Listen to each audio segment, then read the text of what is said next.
If I had to sell my home, this is the order I would do things.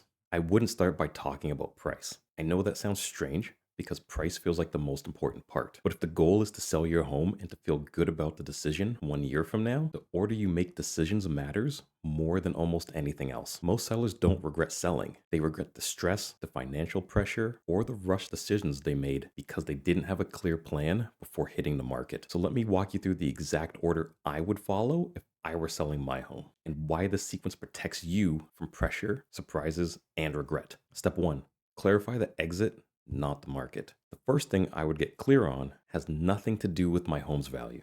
I would define why I'm selling. Am I moving for more space, less maintenance, a different school zone, or lifestyle change? Is this move meant to improve my monthly finances, or is it about quality of life? And most importantly, what needs to happen after this home sells? Because selling is never just a sale, it's a transition. Most sellers start by asking, what's my home worth? But without clarity on the move itself, price becomes emotional instead of strategic. When you define the move first, price becomes a tool, not the goal. And that's a much safer position to be in. Step two, understand your financial position after the sale.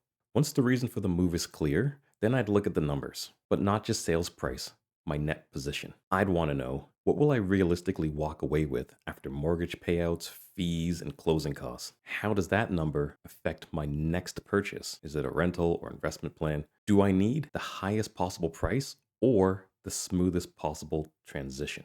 This is where many sellers get into trouble. They anchor to a hopeful number without understanding what that number actually changes about their life. When sellers understand their true net outcome, they make calmer, more confident decisions and avoid chasing a price that doesn't actually improve their situation. Step three, choose which risk I'm willing to carry. Just like buyers, sellers are choosing between risks. They're just different ones. As a seller, you're balancing three risks. One, price risk, listing too high and sitting.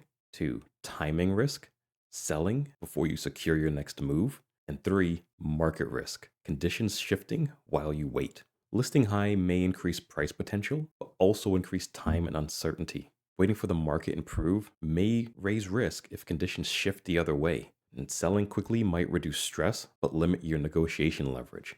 None of these choices are wrong.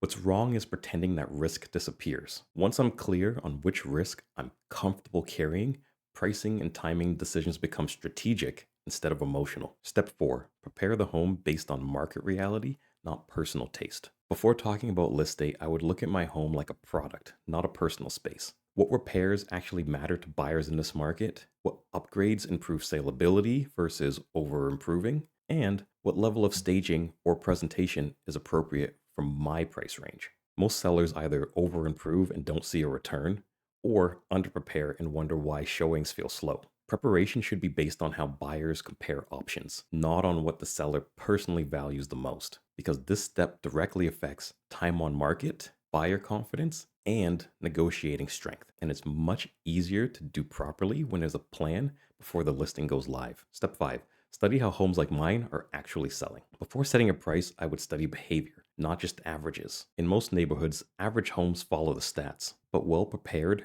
well-priced homes behave differently. They generate stronger early activity, they attract more serious buyers, and they often sell closer to the true market value. Sellers who only look at the highest sale in the area set expectations based on outliers. Understanding how homes like mine are truly trading helps set a strategy that attracts buyers instead of testing the market. Step six, decide my negotiation strategy before offers arrive. Most sellers wait until an offer is in front of them before deciding how flexible they are. That's backwards. Before listing, I would already know my ideal outcome, my acceptable outcome, where I'm willing to negotiate, and where I'm not. Because offers aren't just about price, they're about closing dates, conditions, deposit strength, and buyer certainty. Sellers who decide this early negotiate from a position of clarity. Sellers who don't often negotiate from emotion, especially under time pressure. Step seven, let timing be a tool, not hope. Only after all of this groundwork would timing come into play. At that point, timing isn't about predicting the market perfectly. It's about choosing a list window that aligns with my move plan, my risk comfort, and current buyer behavior. Prepared sellers often feel calmer, make clear decisions, and handle negotiations with more confidence because they're not chasing headlines and emotions. They're executing a plan. If I were selling my home, this is the order I'd follow every time. Not because it guarantees a perfect outcome, but because it dramatically reduces the chance of regret. And in real estate, clarity beats urgency. If you're thinking about selling in Burlington, Oakville, Milton, or the surrounding areas and want to walk through this plan based on your numbers and goals, you can book a planning call using the link in the description. Even if you're months away, building a plan early makes every decision easier later. And if this kind of practical, decision focused advice is helpful, make sure you're subscribed because this channel is built to help you make real estate moves you won't regret.